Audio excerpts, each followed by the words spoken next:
asrofil anbiya'i wal mursalin wa ala alihi wa sahbihi ajmain. Alhamdulillah, pada kesempatan hari ini kita bisa bertemu kembali dalam kegiatan Kombel. Atau apa Kombel itu Bapak Ibu? Komunitas belajar. Oke, baik ya.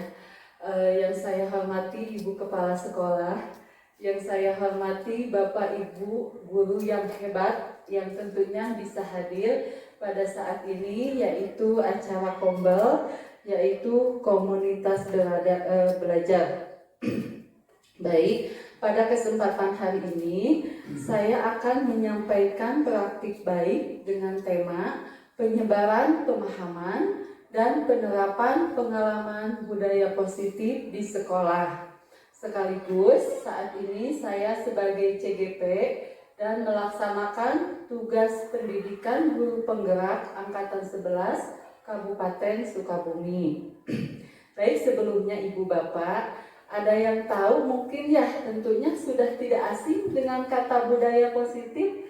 Ada yang tahu mungkin Bapak Ibu apa sih menurut Bapak Ibu budaya? Tentunya ini sebagai selain sosialisasi, kita ajang diskusi ya, namanya Kombel kan, berarti kelompok belajar, berarti sharing ya. Belum tentu saya berdiri di sini atau duduk paling depan di sini itu yang paling bisa. Sama-sama kita sharing. Bisa jadi Bapak Ibu guru tentunya yang lebih bisa dari saya itu masih calon guru penggerak ya. Ya, oke. Sebelum ke ranah selanjutnya nih, ini kata Bu Santi katanya penerapan pengalaman budaya di sekolah. Mungkin Bapak Ibu ada yang sudah tahu budaya positif itu apa? Boleh? Dari siapa? Nggak tegang ya. Kita enjoy saja. Ya seperti biasa kita.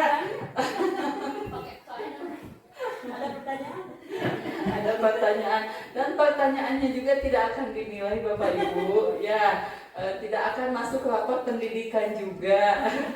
Adanya di Sulinjar ya Bapak Ibu. Betul nggak? Iya, betul sekali. Baik, menurut Bapak Ibu ini budaya positif di sekolah itu seperti apa? Boleh contohnya saja atau pengertiannya saja, tidak apa-apa. Atau iya, mana Pak Yosef? Budaya positif di sekolah yaitu plan yang baik, semisal sholat duha ataupun pengulangan murojaah pembacaan juz ke-30. Luar biasa Pak Yosef, tepuk tangan buat semuanya. Kebiasaan yang baik ya, seperti murojaah dan sholat duha seperti itu. Mungkin ada masukan lagi? Ya, oke. Untuk menyingkat waktu ya Bapak Ibu. Oke. Ini juga saya menyimpulkan, mungkin boleh nanti ditambahin sama Bapak Ibu ya. Menurut saya budaya positif, yaitu budaya positif di sekolah adalah nilai-nilai, keyakinan-keyakinan dan kebiasaan-kebiasaan di sekolah yang berpihak pada murid, agar murid dapat berkembang menjadi pribadi yang kritis, penuh hormat dan bertanggung jawab. Nah, seperti itu mungkin menurut saya ya hasil dari pembelajaran di guru penggerak, yaitu sekali lagi budaya positif, yaitu budaya positif di sekolah adalah nilai-nilai keyakinan dan kebiasaan-kebiasaan di sekolah yang berpihak pada murid, agar murid dapat berkembang menjadi pribadi yang kritis, penuh hormat dan bertanggung jawab. Nilai-nilai apa? Nilai-nilai adab, sopan santun, mungkin seperti itu. Keyakinan biasanya lebih ke aturan ya Bapak Ibu. Ya, oke, keyakinan dan kebiasaan seperti tadi Bapak Yosef sampaikan. Kita telah melakukan pembiasaan hal yang positif seperti pembiasaan sholat duha, tadarus maupun tausiah dari Bapak Ibu guru PAI ya, seperti itu. Tidak hanya seperti itu, kita pembiasaan juga ada Jumat Berkah ya, Jumat Berkah, mohon maaf ya. Jumat Berkah itu sudah dilaksanakan ya. Setiap Jumat mudah-mudahan itu terlaksana selamanya seperti itu. Oke, baik Bapak Ibu, kita lanjutkan. Oke, nah sebelum melangkah selanjutnya di sini konsep inti budaya positif. Konsep inti budaya positif di sini ada 8. Yang satu yaitu perubahan paradigma belajar. Yang kedua disiplin positif. Yang ketiga nilai-nilai kebijakan. Yang keempat kebutuhan dasar manusia. Yang kelima, motivasi perilaku manusia. Yang keenam, posisi kontrol guru. Mohon maaf saya pakai C ya, suka ada sensitif soalnya saya cadel. Ya oke. Intermediate itu iklan ya. Soalnya kalau ada kata yang seperti ini itu sensitif ya. Oke. Yang selanjutnya yaitu yang ketujuh keyakinan kelas. Dan terakhir atau yang ke-8 yaitu segitiga restitusi. Tentunya Bapak Ibu guru sudah tidak asing mungkin dengan seperti ini ya. Nanti kita akan bahas satu persatu dari ke-8 poin ini. Oke ya, Bapak Ibu guru bisa mengikuti ya. Mudah-mudahan bisa mengikuti semuanya. Baik, kita lanjutkan. Yang pertama. Nah, di sini yang pertama yaitu pembelajaran dengan paradigma baru. Ya. Di sini pembelajaran dengan paradigma baru merupakan pembelajaran yang dirancang berdasarkan prinsip pembelajaran berdiferensiasi, sehingga murid belajar sesuai kebutuhannya berdasarkan tahap perkembangan sesuai teori psikologi modern untuk mewujudkan profil pelajar Pancasila. Hasilnya profil pelajar Pancasila ada berapa? Ada 6 ya. Oke, tentunya jangan lupa ya profil pelajar Pancasila. Yang pertama yaitu beriman dan bertakwa kepada Tuhan Yang Maha Esa. Yang kedua berkebinekaan global. Yang ketiga bergotong royong. Yang keempat kreatif. Yang kelima benar kritis, dan yang terakhir mandiri tentunya. Nah, di sini pembelajaran dengan paradigma baru tidak terlepas dari 6 ini, ya, di mana di sini ada pembelajaran yang dirancang berdasarkan prinsip pembelajaran berdiferensiasi. Maksudnya berdiferensiasi itu seperti apa?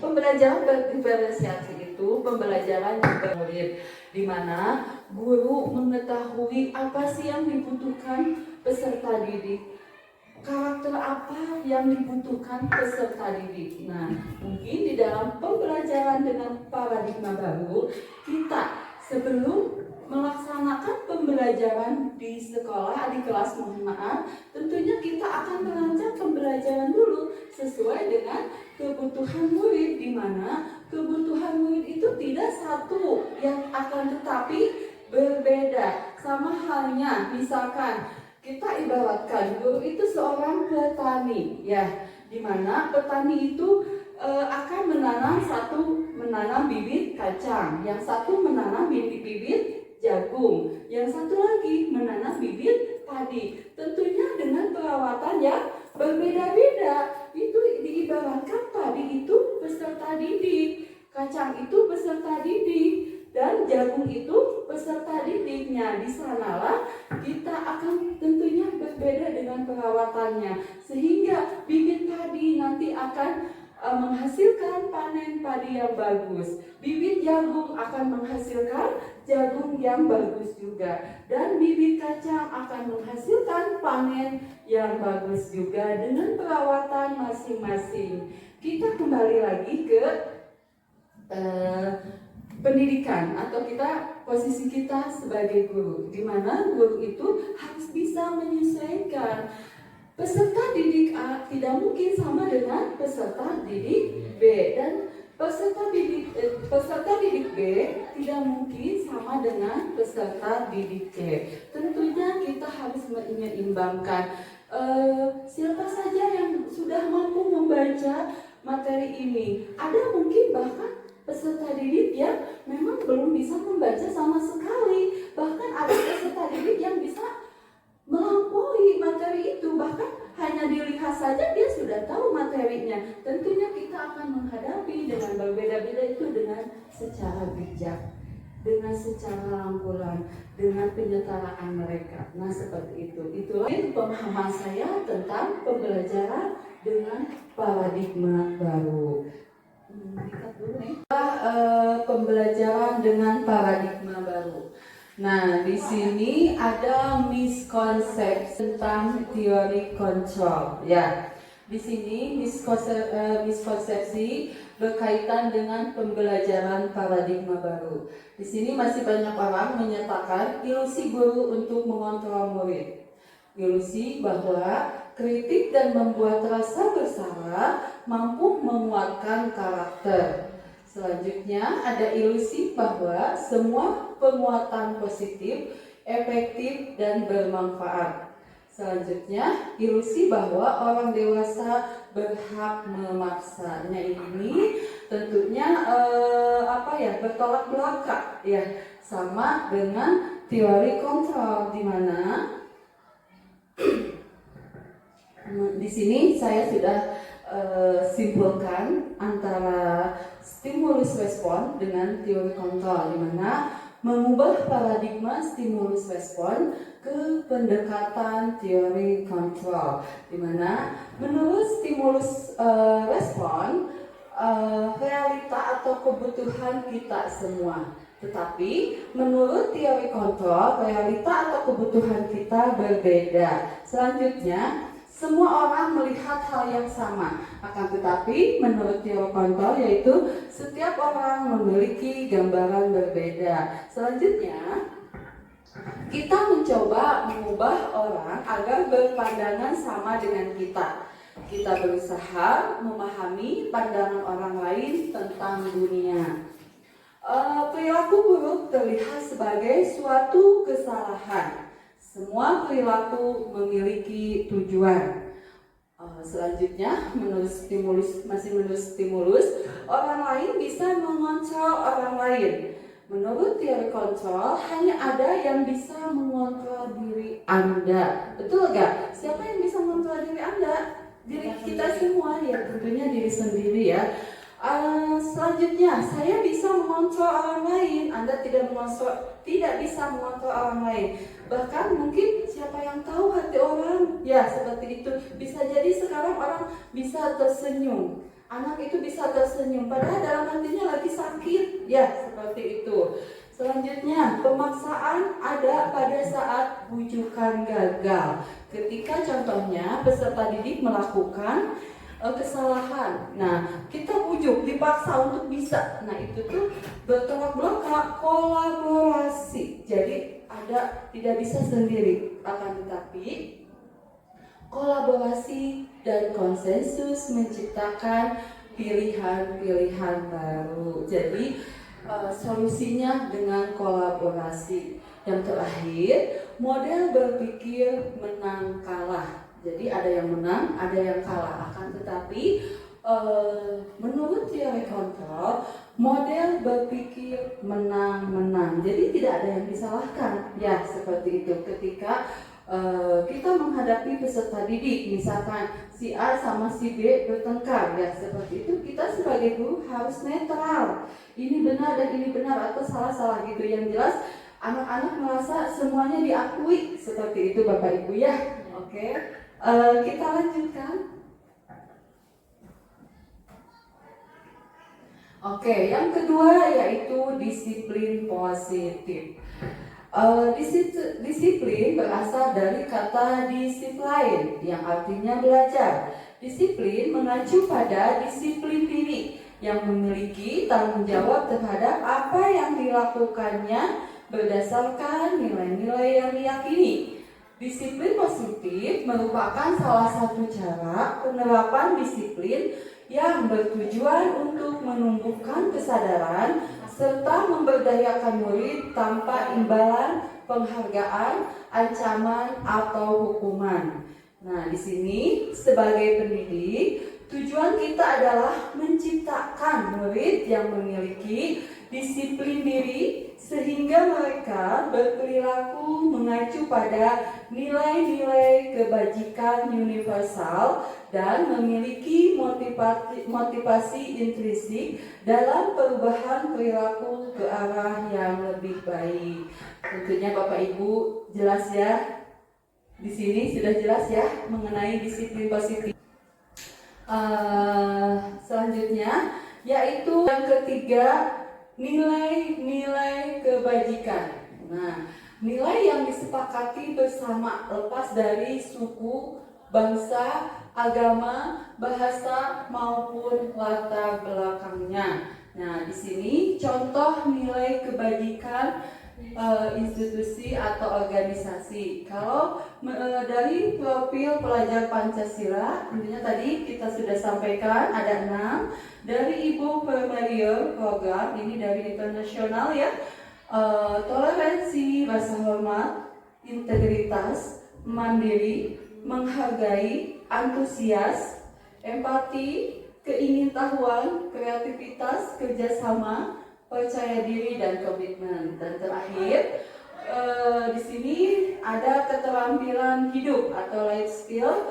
Di sini dapat dipercaya, lurus hati, pendengar yang aktif, tidak merendahkan orang lain, dan memberikan yang terbaik dari diri. Tentunya ini biasanya bisa diterapkan di mana? Pada saat kita pembelajaran di kelas. Tentunya toleransi, misalkan di IBO, berarti toleransi itu contohnya apa? Misalkan dalam satu kelas ada beberapa keyakinan, ya, misalkan ada Muslim, mungkin di kita itu wilayahnya kebanyakan Muslim, akan tetapi mungkin 1 atau 2 ada yang nonis, bisa jadi itu Kristen, Hindu atau Buddha, biasanya seperti itu. Atau di sini ada nih di keterampilan hidup skill. Dapat dipercaya. Ada nggak sih murid kita yang dapat dipercaya? Tentunya banyak sekali ya. Pendengar yang aktif. Ada pendengar yang aktif? Ada juga yang pendengar yang tidak aktif? Ada juga ya, seperti itu. Nah, itulah mulai nilai-nilai kebajikan. Di sini sudah saya rangkum seperti ini. Boleh nanti kita di belakang layar kita membahas lagi tentang nilai-nilai kebajikan. Oke. Selanjutnya yaitu yang keempat, kebutuhan dasar manusia. Kebutuhan dasar manusia adalah segala sesuatu yang kita lakukan untuk mendapatkan apa yang kita inginkan. Seluruh tindakan yang kita lakukan memiliki tujuan tertentu, dan semua usaha terbaik yang kita lakukan adalah dalam rangka agar kebutuhan dasar kita terpenuhi dengan baik. Kira-kira kebutuhan manusia itu apa saja, Bapak Ibu? Makan, betul sekali, betul. Bahagia, apalagi? Passion, betul sekali. Sok, apa aja? Mungkin Bu Eca, apa sih kebutuhan manusia itu? Termasuk teman hidup, itu kebutuhan ya? Ya, banyak sekali dan sebagainya. Nah, di sini saya sudah rangkum 5 kebutuhan dasar. Ini dasar ya. Bisa jadi mobil kebutuhan juga, kan bukan dasar ya. Oke, saya ingin beli gunung, kebutuhan, ya seperti itu. Ingin beli laut, bahkan ingin beli pulau, ya seperti itu. Itu juga kebutuhan. Cuma saya rangkum 5 kebutuhan dasar manusia, yaitu 1, bertahan hidup. Betul nggak? Nah, di sini seperti tadi Miss Mini sampaikan, yaitu makanan, pakaian, tempat tinggal, keamanan, dan kesehatan.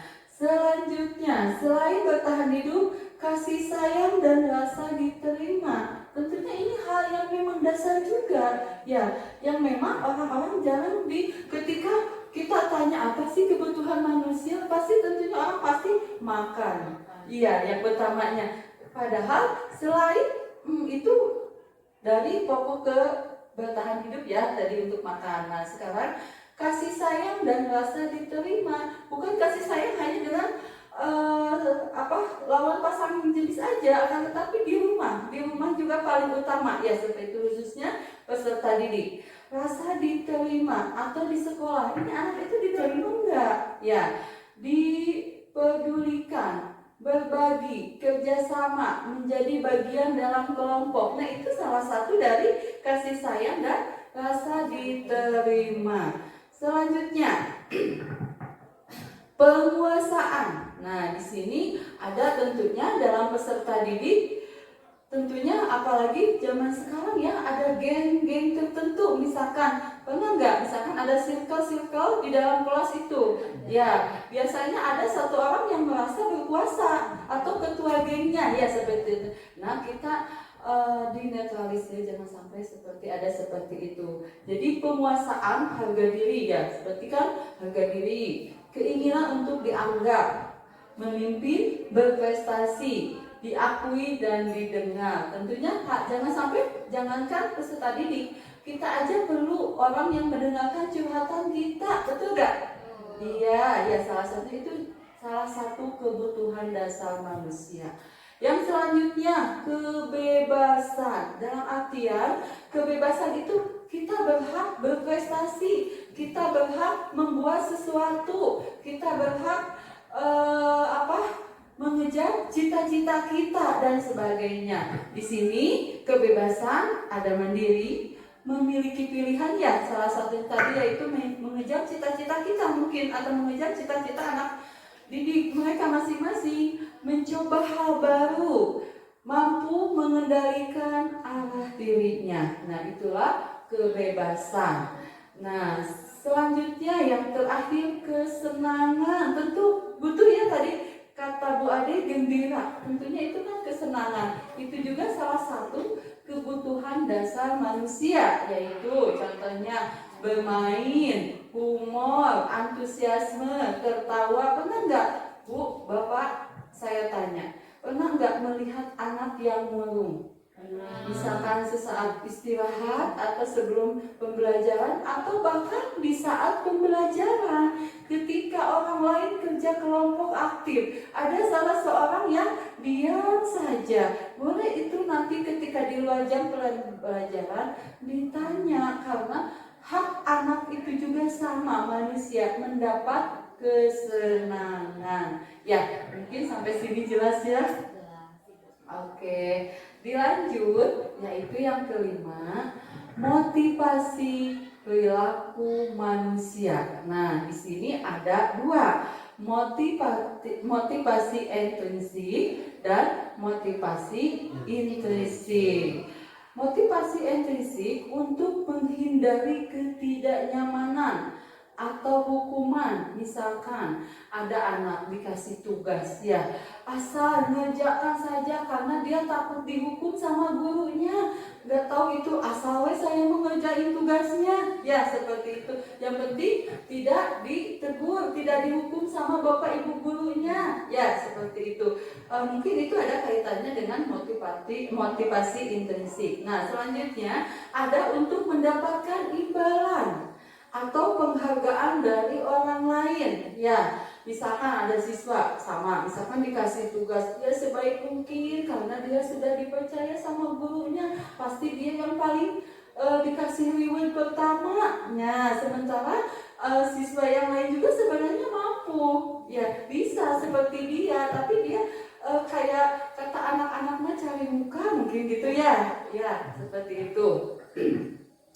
Selanjutnya yaitu motivasi intrinsik. Nah ini yang mungkin sepertinya lulus untuk menjadi orang yang mereka inginkan dan menghargai diri sendiri dengan nilai-nilai yang mereka percaya. Dia mengerjakan tugas, memang dia sadar bahwa kewajiban dia, tanggung jawab dia harus menyelesaikan tugas, dan dia akan benar-benar dengan ikhlas hati, dengan tanpa takut hukuman atau pingin imbalan dan sebagainya. Ya itu salah satu contoh. Atau mungkin ada siswa yang memang dia biasa datangnya sudah jam 7, dia tidak takut kesiangan, dia tidak takut hukuman, misalnya seperti itu. Memang jam 7 itu kan belum pembelajaran, dia akan tetapi ada yang memang takut hukuman, dia datangnya jam 7 itu, ada yang Ya, jadi itu kembali lagi ke peserta didik. Akan tetapi kita akan rangkul semuanya dan bina dalam seni budaya positif tadi. Oke, selanjutnya di sini ada posisi 5 kontrol guru, yaitu tadi berkaitan sama ada anak yang takut hukuman, ada yang anak memang pingin dihargai, pingin yang dinomor satukan sama gurunya, tetapi ada anak yang memang betul-betul dia mengerjakan tugasnya atau berangkat sekolahnya dengan itikad diri, dia memang yakin atau menuju aturan sekolah seperti itu. Ya, di sini posisi 5 kontrol guru, yaitu ada penghukum, ada pembuat merasa bersalah, ada posisi teman, ada pemantau, ada manajer. Nah, dari 5 ini kira-kira yang terbaik yang mana ya? Terbaik teman. Teman. Mungkin ada manajer. Oke, ada lagi? Ya, kita akan bahas ya satu-satu Bapak Ibu. Nah, di sini perbedaan ini masih miskonsepsi juga. Ketika mungkin kita pembelajaran anak dipukul atau dikasih hukuman keliling lapang atau suruh cuci toilet ya seperti itu mungkin masih hal-hal yang wajar ya Bapak Ibu. Akan tetapi dengan budaya positif, apalagi dengan paradigma baru, tentunya itu akan berbeda paham. Saya tidak menyalahkan, akan tetapi berbeda paham ya seperti itu. Di sini saya rangkum juga perbedaan antara hukuman, konsekuensi, dan restitusi. Hukuman tidak terencana, tiba-tiba kita itu lagi jalan, tiba-tiba ada anak membuang sampah sembarangan, kesel gak? Sementara sudah ada tempat sampah sudah disediakan. Ya, tiba-tiba Bapak Ibu karena kamu buang sampah sembarangan sok lari 10 putaran di lapangan. Nah, itulah hukuman dan itu sebenarnya kurang baik ya katanya seperti itu. Yang selanjutnya murid tidak tahu apa yang akan terjadi atau dilibatkan. Tiba-tiba, so kamu ikut jadi peserta upacara, sementara dia siap enggak? Ya seperti itu. Atau kamu ikut lomba ya, anak itu siap enggak? Punya potensi enggak? Ya sama dengan hukuman, beban bagi anak. Ya seperti itu. Jadi tidak ada paksaan. Misalkan menjadi petugas upacara kelas 8C, misalkan seperti itu, atau kelas 8B ya. Maaf. Sementara anak itu memang tidak bisa di paskibra, dia tidak bisa untuk baris berbaris, hanya bisa jadi paduan suara, misalkan itu tidak bisa dipaksakan ya Bapak Ibu. Ya sementara dilibatkan aja, ya seperti itu. Bersifat satu arah, maksudnya ketika kita nyuruh konsisten, kita tanpa mempedulikan orang lain atau tanpa kolaborasi sama guru yang lain. Kita bisa diskusi sama Miss Mimi, misalkan siswa A kira-kira bisa nggak ya kalau diikutkan sains, ya seperti itu kan. Kita konsultasi dulu, komunikasi dulu sama guru yang lain, ya seharusnya seperti itu.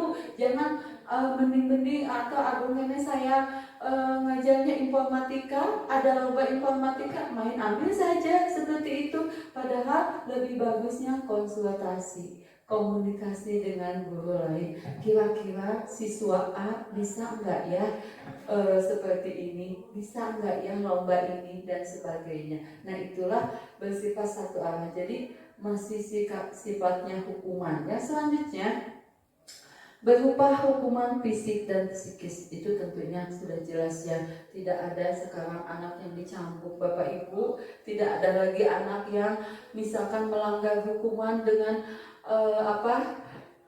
menghormat tengah hari ya, di tengah panasnya matahari menghormat ke bendera. Mungkin zaman dulu itu ada ya Bapak Ibu, tapi itu sekarang sudah memang masuknya hukuman dan tidak pantas sepertinya untuk diterapkan di saat ini. Justru anak semakin memanas, dia akan tidak akan bisa menerima, bukan berarti jerak ya dengan hukuman yang kita kasih. Yang selanjutnya konsekuensi.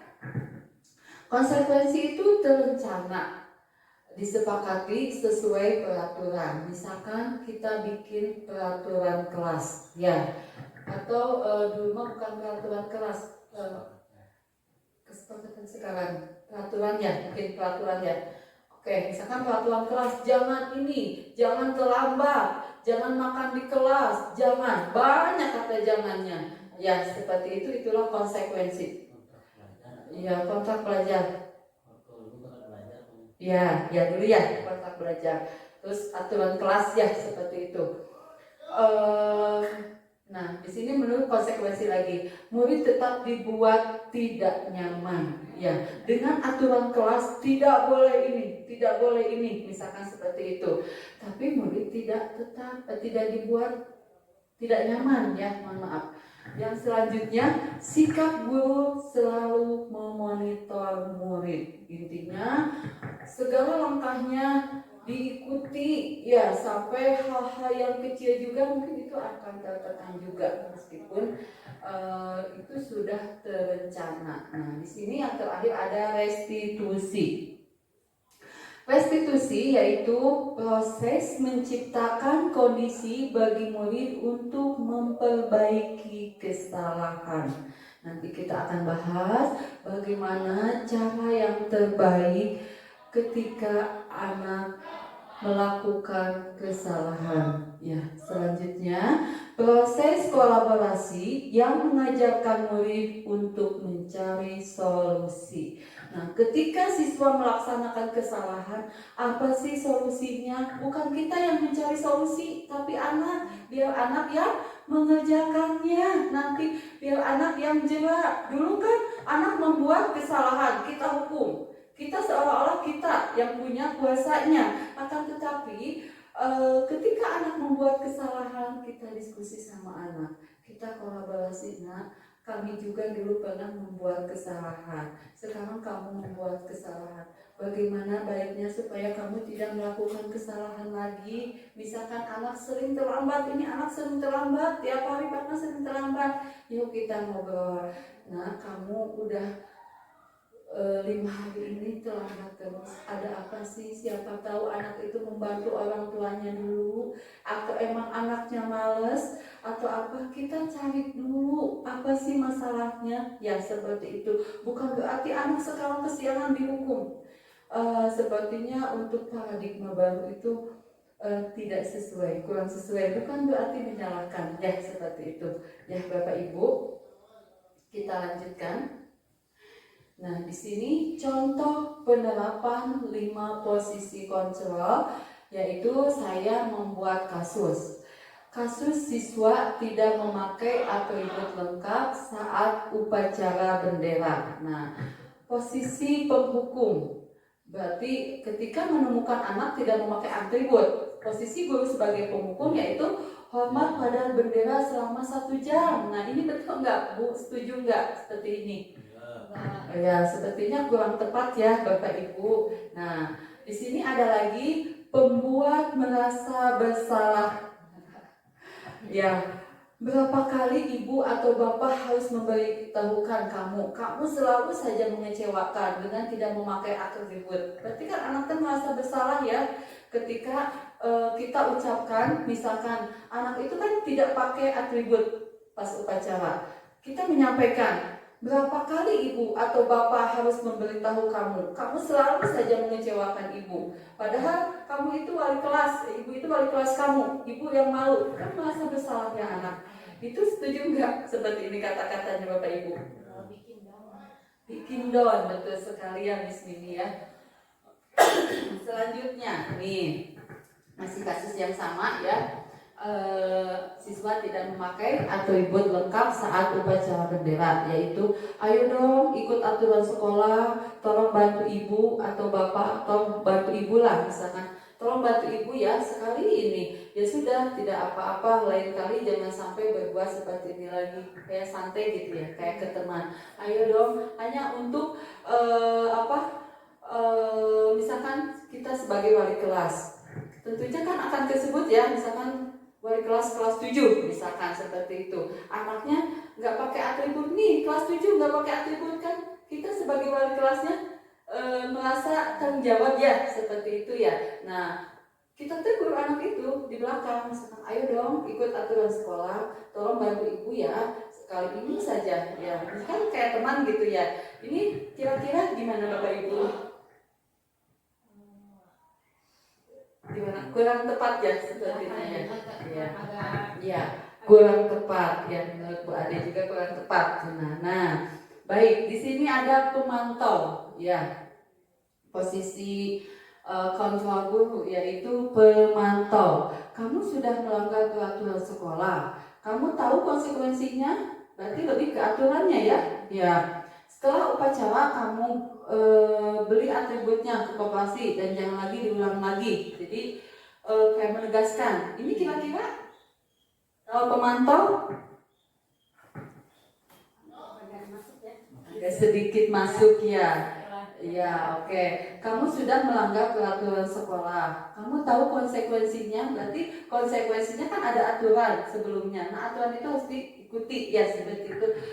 Harus memakai atribut lengkap ketika masuk ke sekolah. Ada kata harus ya di sana, ya seperti itu. Nah, yang terakhir yaitu posisi manajer. Nah, masih kasus yang sama, yaitu siswa tidak memakai atribut lengkap saat upacara bendera. Apakah kamu tahu kesalahanmu? Kira-kira bagaimana kamu memperbaiki kesalahanmu? Nah, inilah posisi manajer. Ya, kira-kira ini bagus enggak? Paling bagus. Ya, jadi Bapak Ibu, kita juga manusiawi ya, ketika melihat anak kita suka spontan ya seperti itu. Kamu kesini, kenapa itu? Ya seperti itu ya. Kadang mungkin dengan praktik baik, budaya positif ini sedikit-sedikit kita bisa merubah ya. Bahkan saya juga mudah-mudahan bisa berubah seperti itu. Jadi menegur anak itu, lihatkan kasih sayang kita ya seperti itu. Apakah kamu tahu kesalahanmu? Jadi supaya introspeksi. Oh iya, saya nggak pakai atribut ibu ya. Kira-kira bagaimana kamu memperbaiki kesalahanmu? Saya akan membeli atributnya. Itu kan dia yang ngasih solusinya sendiri. Dia yang melakukan kesalahan dan dia juga yang ngasih solusinya, bukan kita ya. Itu kan kita kamu nggak pakai atribut hormat, itu menyelesaikan masalah nggak? Enggak. Kalau ini menyelesaikan masalah nggak? Ya, kira-kira ini menyelesaikan masalah ya. Jadi anak yang menjawab kesalahan tersebut dan yang ngasih solusinya juga tersebut. Seperti halnya misalkan kita ngasih tugas ya, sementara teman-temannya mengerjakan, ada satu orang yang tidak mengerjakan ya, kita tanya dulu, apakah kamu tahu kesalahanmu? Ya seperti itu. Ya mungkin anaknya bilang saya tidak mengerjakan tugas. Kita tanya lagi, kira-kira bagaimana kamu memperbaiki kesalahanmu? Ya seperti itu. Mungkin anak, ya Bu nanti akan mengerjakan. Boleh bisa ditambahin, apakah kamu di rumah ada kesibukan lain? Seperti itu, boleh itu ditanyakan. Karena kita tidak tahu kalau pekerjaan rumah itu ya, apa anak itu memang pulang sekolah itu bisa jadi membantu orang tuanya, misalkan, apa memang malas-malasan membuka handphonenya, misalkan, ya itu kita tidak tahu. Nah, itulah contoh penerapan 5 posisi kontrol guru. Nah itu tadi udah jelas ya Bapak Ibu. Nah di sini akan mencoba, boleh ya. Ini hanya masuk nggak sih apa yang saya sampaikan seperti itu. Di sini saya kecewa sekali dengan kamu. Kira-kira posisi kontrol apa tadi? Yang 5. Iya, pembuat merasa bersalah. Alhamdulillah yang saya sampaikan itu benar ke Bapak Ibu ya. Oke, ini ada pertanyaan lagi. Kamu tidak pernah benar melakukannya.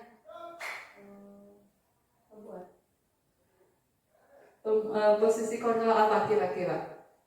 Ya boleh, pembuat Hukuman boleh. Kamu tidak pernah melakukannya. Hukuman boleh. Oke. Miss Mimi hukuman ya? Boleh, betul sekali ya. Oke. Iya. Oke. Apa rencanamu untuk menyelesaikan masalah ini? Manajer. Oke, alhamdulillah ya Allah, luar biasa Bapak Ibu guru semuanya, hebat-hebat. Ini ayolah lakukan demi Bapak Ibu ya. Friendly, teman. Oke, luar biasa sekali.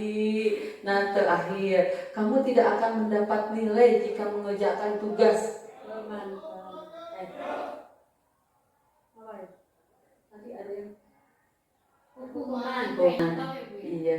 Oke, tadi pemantau bisa hukuman Bu, itu bisa hukuman. Tapi ini hukuman juga ini, ya. Oke, tapi alhamdulillah sudah bisa ya, sudah bisa menjawab semuanya Bu Eca, Pak Anas, Bu Ade. Ya, meskipun yang lainnya mungkin pada masuk kelas lagi ya Bapak Ibu. Ya, saya memaklumi karena kita juga tidak terlepas dari kewajiban kita harus masuk ke kelasnya karena jam istirahatnya sudah selesai ya. Tapi alhamdulillah masih banyak yang standby di sini, saya senang sekali. Oke. Jelas ya Bapak Ibu untuk tadi ya. Yang selanjutnya yaitu keyakinan kelas. Ya, di sini. Mengapa keyakinan kelas? Mengapa bukan peraturan kelas? Kira-kira Bapak Ibu, kenapa ini? Mungkin dulu mah peraturan kelas, ya. Kenapa? Misalkan dulu mah kan peraturan kelas itu jangan terlambat masuk ke kelas, ya seperti itu. Apalagi tidak boleh membawa handphone, misalkan ada kata tidak, ada kata jangan, ada kata harus, misalkan seperti itu ya. Itu lebih ke peraturan kelas ya. Ketika itu ada tekanan, ya tekanan batin kepada anak-anak kita. Beda halnya dengan keyakinan kelas ya di sini. Nah, pembentukan keyakinan kelas bersifat abstrak berupa pernyataan universal dibuat dalam pernyataan positif sedikit saja agar mudah diingat sesuai dengan kondisi kelas dan sekolah hingga mudah diterapkan semua warga sekolah atau warga kelas. Dilibatkan saat membuat keyakinan kelas. Nah, di sini ketika kita membuat keyakinan kelas, kita libatkan semua siswa.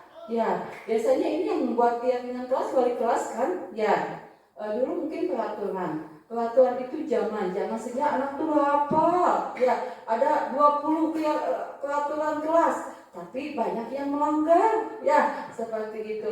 Akan tetapi dengan diganti dengan keyakinan kelas, bahasanya juga simpel, sedikit. Ini saya sudah contoh ya, membuat contoh yaitu hormat pada guru. Tidak harus hormat kepada guru, tidak seperti itu, tapi hormat kepada guru. Itu simpel kan dengan 2 kata, ya. Oke, tidak berkata kotor. Itu jangan berkata yang ini ya, biasanya peraturan kelas seperti itu ya. Selanjutnya sopan santun. Biasanya kalau peraturan kelas itu harus ngomong dengan yang sopan, misalkan seperti itu, panjang ya. Akan tetapi anak sopan santun, oh iya anak ini sudah mengerti berarti bahwa kita itu harus sopan santun ya, seperti itu. Atau saling menyayangi. Biasanya kalau peraturan kelas saling menyayangi itu apa? Harus saling menghargai, menyayangi. Biasanya ada kata perintah dulu ya. Ya, tapi ini jelas saling menolong, fokus belajar ya. Biasanya fokus belajar itu kata-katanya panjang ya. Nah, itulah perbedaan antara peraturan kelas dan keyakinan kelas.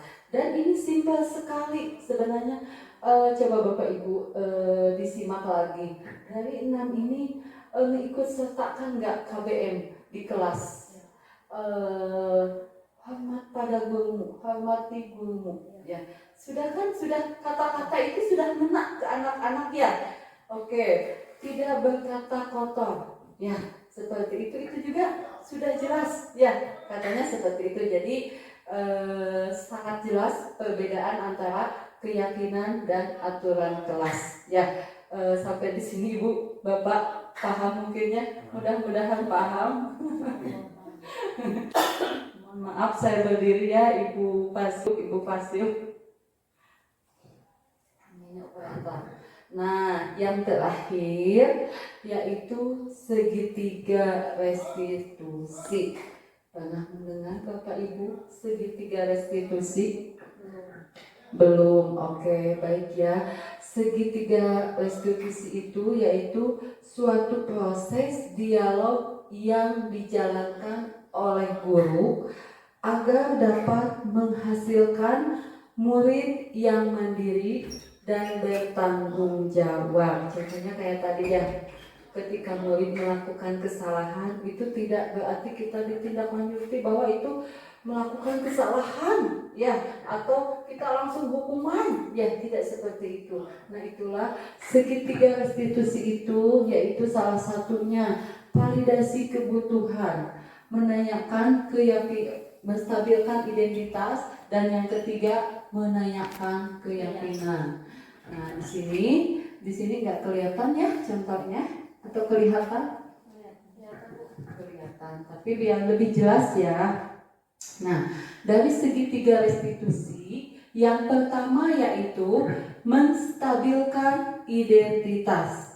Berdasarkan prinsip membuat kesalahan adalah bagian dari proses pembelajaran. Nah, di sini menstabilkan identitas itu seperti ini. Ketika siswa melakukan kesalahan, nah, ibu juga pernah membuat kesalahan. Atau berbuat salah itu wajar. Nah, di sini untuk menstabilkan dulu ya, supaya anak itu tidak panas ketika misalkan anak sudah berantem ya, langsung dihukum, langsung ditanya, langsung tegas, itu tidak akan menstabilkan, justru itu akan menambah panas ya, seperti itu ya. Sudah kebayang ya Bapak Ibu ya. Jadi dari segitiga restitusi itu ketika akan menyelesaikan permasalahan, yaitu di antaranya atau yang pertama menstabilkan identitas, di mana contohnya yaitu berbuat salah itu wajar, tidak ada manusia yang sempurna. Ibu juga pernah melakukan itu. Misalkan kalau memang kita pernah melakukannya ya, seperti itu. Atau ibu tidak mau mencari siapa yang salah, tapi ibu ingin mencari solusi dari permasalahan ini ya, seperti itu. Jadi bukan iya kamu udah salah, iya kamu udah salah. Tentunya anak akan merasa saya diabaikan dan saya merasa diagungkan ya, seperti itu. Dia dengan dua kondisi seperti itu. Kamu berhak merasa begitu, boleh merasa bersalah misalkan ya, seperti itu ya. Oke. Nah, itulah menstabilkan identitas. Yang kedua yaitu divalidasi atau validasi tindakan yang salah. Berdasarkan prinsip setiap perilaku berupaya memenuhi suatu kebutuhan tertentu. Nah, di sini kamu pasti punya alasan mengapa melakukan hal tersebut. Kata tadi misalkan kenapa siswa itu terlambat, ditanya dulu, divalidasi dulu. Kenapa siswa itu tidak mengerjakan tugas, kenapa siswa itu merebut topi temannya misalkan dan sebagainya. Nah, itulah kita validasi dulu, jangan langsung main hukum sendiri ya, bahasanya seperti itu, atau langsung dikasih hukuman dan sebagainya. Kita validasi dulu. Yang selanjutnya nih, contohnya ada lagi, padahal kamu bisa melakukan yang lebih buruk dari ini ya. Jadi seolah-olah diangkat lagi. Misalkan kenapa kamu mukul, misalkan seperti itu. Kenapa kamu kesiangan padahal kamu bisa melakukan yang lebih buruk. Jadi supaya anak-anak teh mengangkat, oh iya saya tuh seperti ini tuh, diangkat dulu dirinya supaya tidak down ya, seperti itu. Selanjutnya, kamu patut bangga karena telah melindungi sesuatu yang penting buatmu. Misalkan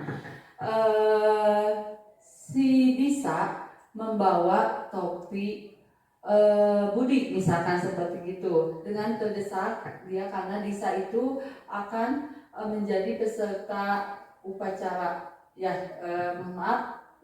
petugas upacara misalkan seperti itu. Dia mau bilang tapi yang punyanya tidak ada, makanya diambil topinya. Otomatis yang punyanya marah ya. Nah seperti itu. Dia kasih dulu alasannya mau kenapa ngambil ya seperti itu dan sebagainya.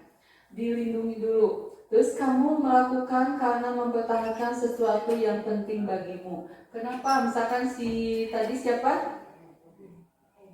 Disa itu marah, misalkan karena diambil topinya, berhak marah ya seperti itu ya. Jadi enggak, ya kamu itu udah sampai mukul gara-gara diambil topinya, misalkan seperti itu.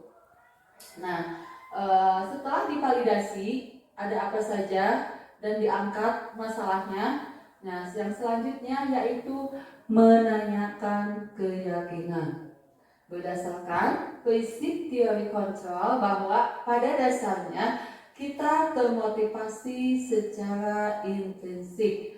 Apa keyakinan kelas kita? Nah setelah ditanya, ya setelah tadi divalidasi yang ini nih, pertama distabilkan dulu, kan sudah tenang, ditanya, ditanya apa masalahnya, kenapa, ya.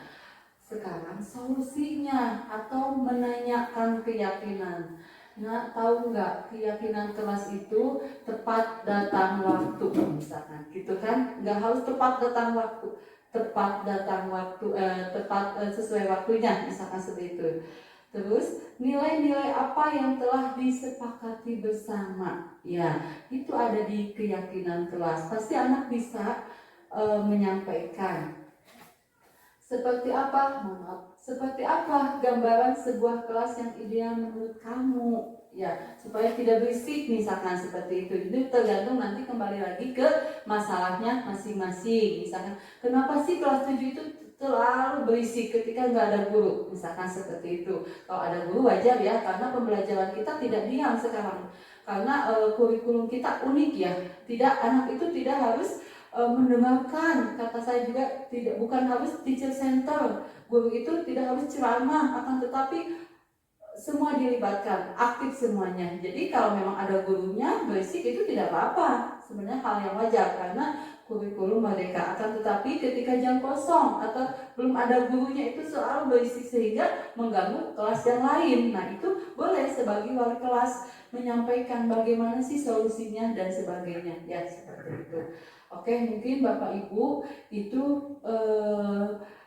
penerapan budaya positif yang tadi sampai 8 ya Bapak Ibu. Ya, yang terakhir yang segitiga restitusi. Ya, mungkin Bapak Ibu bagaimana selama ini dalam kurang lebih 1 jam ya saya berceramah. Mudah-mudahan sedikit banyaknya bermanfaat bagi kita semua. Harapan saya sedikitnya bisa diterapkan perlahan-lahan, tidak harus seluruhnya kita utamakannya syukur-syukur kalau bisa, tapi perlahan saja. Tentunya kan kita juga untuk bisa itu bertahap ya. Selanjutnya di sini ada ya penutupnya di sini. Penutup saya akan sampaikan dalam penerapan program disiplin positif. Hendaknya guru memiliki standar kepribadian profesional dan sosial yang baik, di mana guru mampu merefleksi dirinya dalam posisi kontrol saat ini. Bagaimana perjalanan dirinya sebagai among atau tadi manajer ya, yang menentukan murid-muridnya menjadi insan yang mandiri, merdeka, dan bertanggung jawab. Ini sebagai standar nasional pendidikan. Ya, baik Bapak Ibu, mungkin itu yang bisa saya sampaikan. Bagaimana perasaan Bapak Ibu?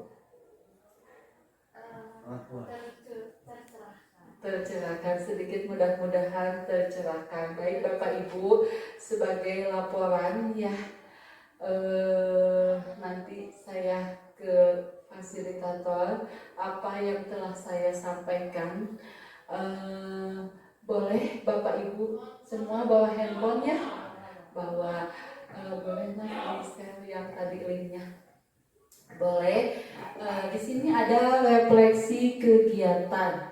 Bagaimana materi yang saya sampaikan, tidak puas, sangat puas. Boleh, misalkan tidak puas, ya boleh, saya memang belum bisa menyampaikan seperti itu ya, misalkan apa yang diharapkan Bapak Ibu, karena saya juga masih belajar ya Bapak Ibu. Oke, sudah di-share ke grup aja atau ke masing-masing?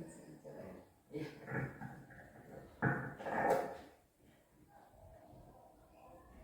Saya sih ke laptop ya.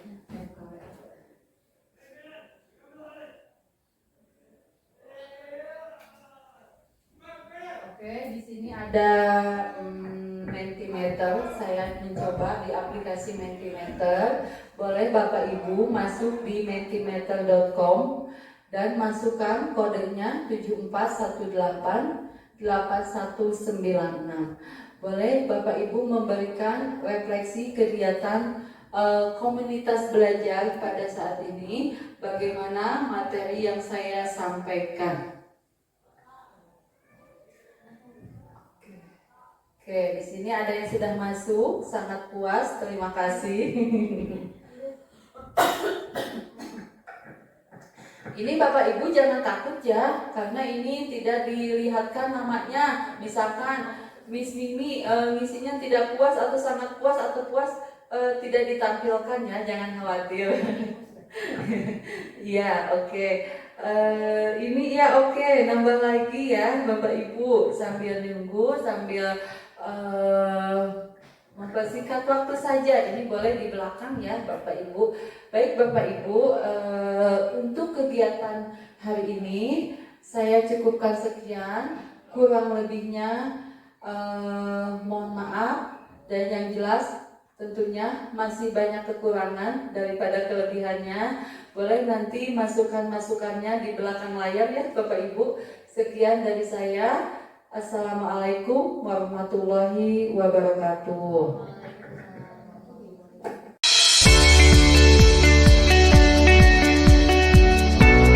Bismillahirrahmanirrahim. Assalamualaikum warahmatullahi wabarakatuh. Waalaikumsalam warahmatullahi wabarakatuh. Selamat siang anak-anak. Siang.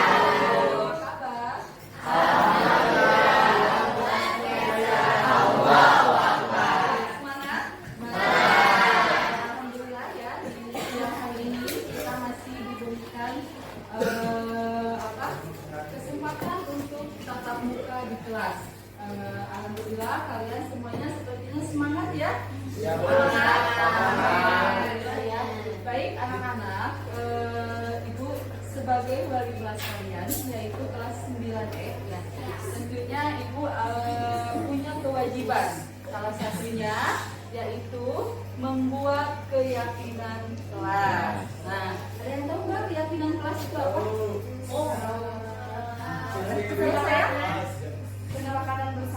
Kesepakatan bersama.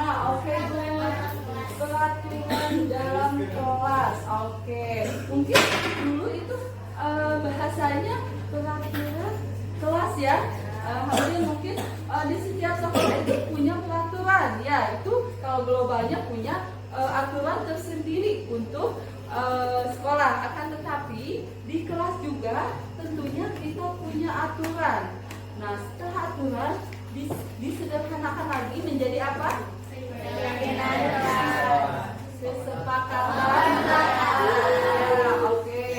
Setelah kesepakatan kelas, sekarang menjadi keyakinan kelas. Ada yang tahu alasannya kenapa? Mungkin ada yang tahu sebelumnya. Ibu mau tanya dulu. Kalau peraturan kelas, nih contohnya apa? Dulu kan kalian suka membuatnya peraturan kelas ya. Contohnya kalimatnya seperti apa? Oke, tidak boleh membuang sampah sembarangan.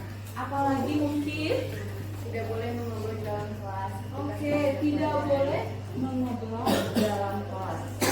Ada kata tidaknya atau ada kata larangan. Ya, betul sekali. Nah, itu dulu mungkin pengaturan kelas. Disederhanakan lagi menjadi kesepakatan kelas. Ya. Nah, di sini kesepakatan kelas nih. Mungkin sebelumnya ya, kalian kelas 7 mungkin dulu bikin kesepakatan kelas ya. Masih ingat kalimatnya seperti apa?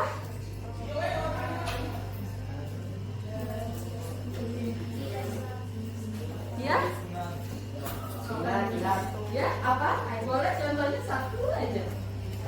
Ya. Datang ke sekolah tepat waktu. Datang ke sekolah tepat waktu. Oke. Apalagi nak? Ini 9 pada pintar-pintar, kenapa malu-malu hanya untuk membuat keyakinan kelas saja? Tidak saling mengejek satu sama lain. Tidak saling mengejek satu sama lain. Satu sama lain itu berarti kalian semuanya yang ada di kelas ini ya? Ya, oke. Nah, sekarang kita akan membuat keyakinan kelas ya. Di mana keyakinan kelas itu dibuat lebih sederhana lagi. Mungkin dulu selalu menghormati ibu dan bapak guru ya, bahasanya seperti itu. Sekarang disederhanakan dengan hormati guru. Ya, oke. Dulu mungkin harus saling tolong menolong ya antar teman. Oke, sekarang boleh dibahasakan, masih ingat atau mungkin saling menolong ya. Apalagi mungkin punya kata-kata lain yang asalnya dulunya misalkan apa?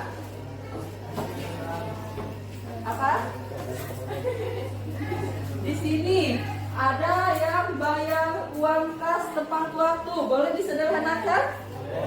Apa? Ya, peduli dengan kelas. Misalnya seperti itu. Kita peduli dengan kelas, uang kas itu buat siapa?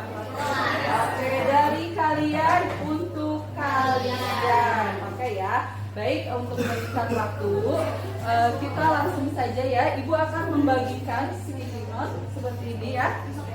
Nanti kalian antri, boleh dengan bahasa kalian masing-masing ya nak ya. Kalian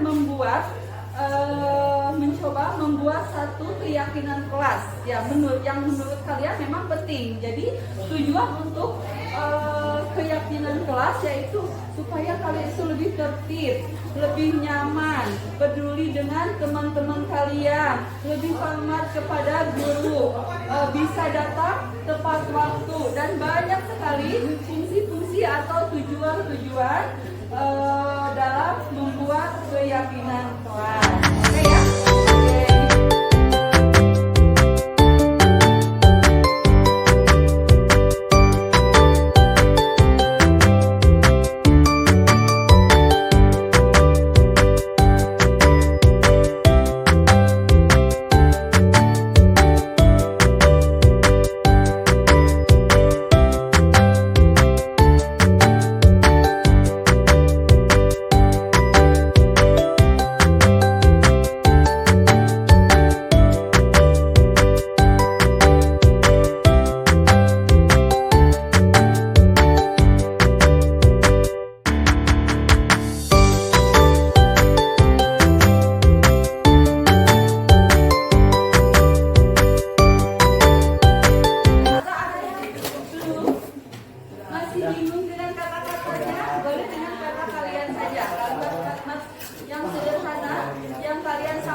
Keyakinan kelas, akan tetapi kalian ya melanggarnya ya, seperti itu. Oke, baik, boleh ada yang mau ke depan membantu ibu? Siapa yang mau ke depan? Oke, kita cari sekiranya mana yang cocok untuk menjadi keyakinan kelas ya. Seperti itu, boleh. Siapa yang mau ke depan? Baik laki-laki maupun perempuan, boleh nak? Boleh ke depan saya?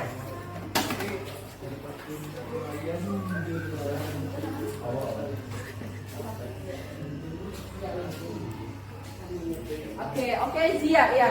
Zia, akan membantu ibu. Boleh dia di sini dipilih ya, dibaca ini satu-satu hasil dari usulan keyakinan kelas 9B ya.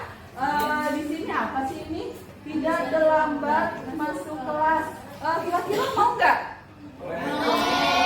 Tidak terlambat. Ini masih ada kata tidak. Oke ya. Tidak berkata kasar. Oke. Di sini apa lagi? Sopan dan santun. Saling menolong, saling menyayangi. Wah, ini saling menyayanginya ada 2. Boleh diambil 1 ya. Berarti ini sudah sepakat. Oke, yang kira-kiranya mau diambil yang mana ya? Fokus belajar. Boleh salah satunya aja dipindahin ya. Oke, di sini dipindahin. Oke, apa lagi itu? Tidak terlambat masuk kelas, mau dipakai? Oke. Apa lagi di sini? Sopan dan santun. Sopan dan santun banyak sekali ya. Berarti kalian memang sudah mau di kelas ini sopan dan santun bahasanya. Tidak ada kasar lagi ya.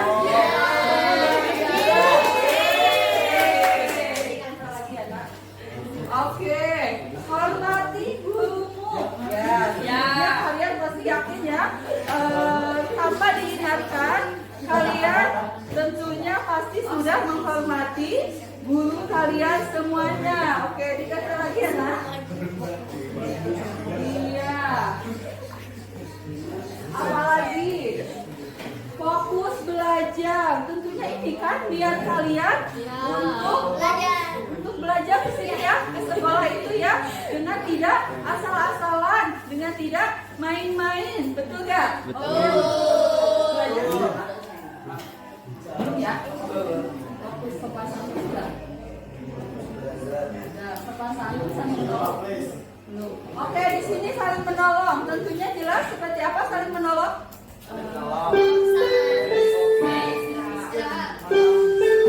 Oke ya. Oke, saling menolong. Saling menyayangi. Ya, artinya kita sudah menjadi saudara ya. Dalam satu kelas itu baik buruknya kita saudara. Tentunya kita saling menyayangi. Oke. Apalagi nak? Di sini tidak mencoret-coret tembok. Tentunya ada ya dengan kata tadi tidak berkata kasar, saling menolong, sopan dan santun. Tidak berkata kasar ada nggak? Oke. Tidak berkata kasar ya.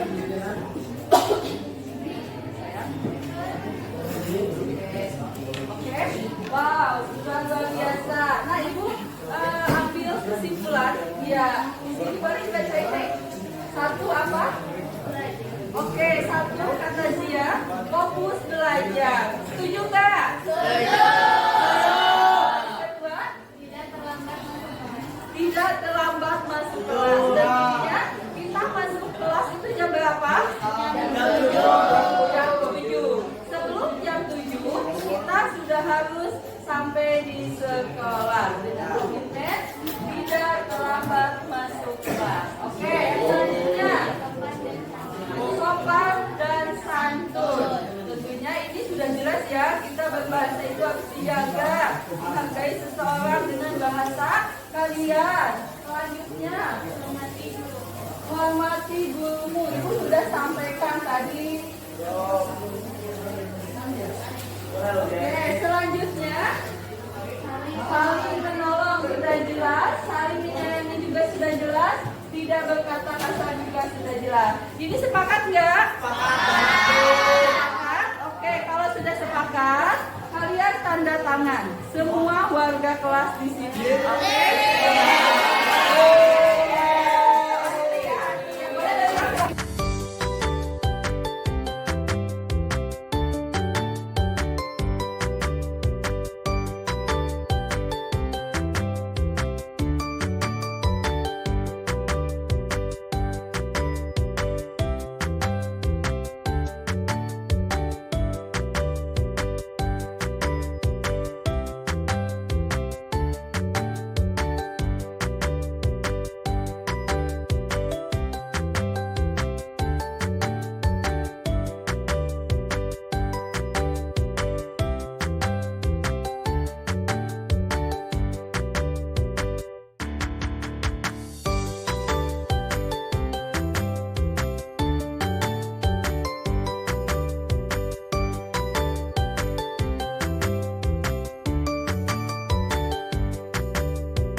Mudah-mudahan kalian bisa menerapkannya di keseharian kalian, di kehidupan kalian, bahkan bukan hanya selama kalian belajar, akan tetapi di luar kelas pun kalian bisa menerapkan keyakinan tersebut. Oke ya, sekali lagi Ibu tanya kelas 9E, sepakat dengan ini? Bagaimana sudah sepakat, sudah ditandatangan? Iya. Sekarang tinggal Ibu ya yang tanda tangan.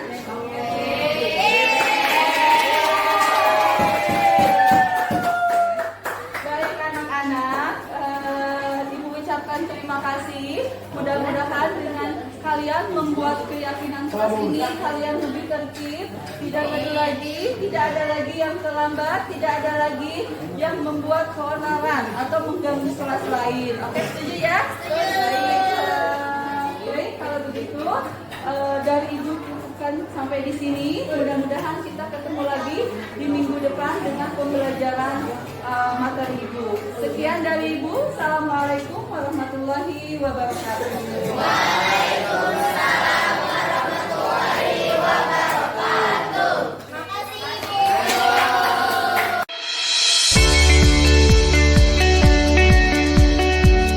Assalamualaikum warahmatullahi wabarakatuh. Perkenalkan, nama saya Salwataya Zabrina. Saya Kailani Sajufaya Kalyani. Kami berdua dari SMP Negeri 1 Cibadak, yaitu dari kelas 9E. Assalamualaikum warahmatullahi wabarakatuh. Perkenalkan, nama saya Dafazli Azim. Perkenalkan, nama saya Kinan Nazir. Kami siswa dari SMP 1 Cibadak. Kami dari kelas 9E. Assalamualaikum warahmatullahi wabarakatuh. Perkenalkan, nama saya Safira Febriani. Perkenalkan, nama saya Sedika Saja Sunda Insani. Kami dari SMP Negeri 1 Cibadak. Kami dari kelas 9E.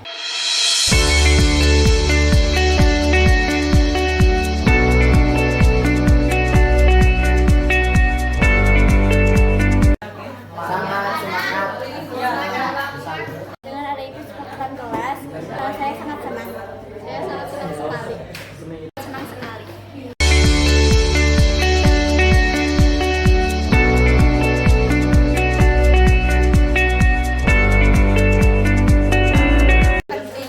Penting sekali. Penting banget.